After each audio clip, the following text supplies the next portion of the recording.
Chapitre 5.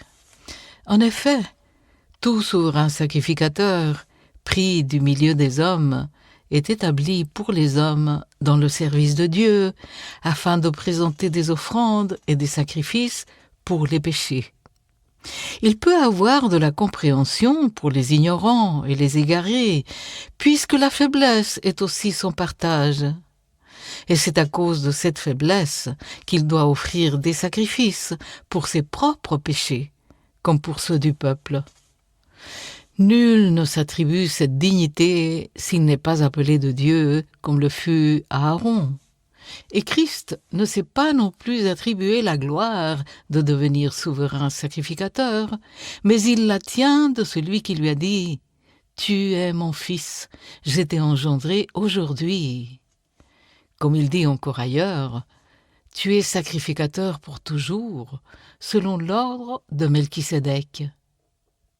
Celui qui, dans les jours de sa chair, a présenté avec des grands cris et avec larmes des prières et des supplications à celui qui pouvait le sauver de la mort, et il a été exaucé à cause de sa piété, il a appris, bien qu'il soit fils, l'obéissance par les choses qu'il a souffertes.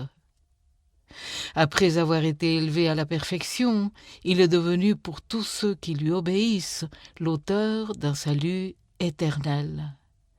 Dieu l'ayant déclaré souverain sacrificateur selon l'ordre de Melchisédek.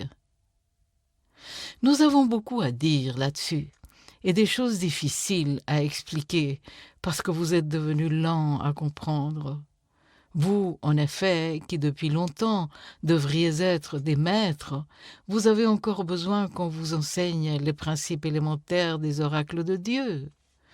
Vous en êtes venus à avoir besoin de lait et non d'une nourriture solide. Or, quiconque en est au lait n'a pas l'expérience de la parole de justice, car il est un enfant. Mais la nourriture solide est pour les hommes faits, pour ceux dont le jugement est exercé par l'usage à discerner ce qui est bien et ce qui est mal.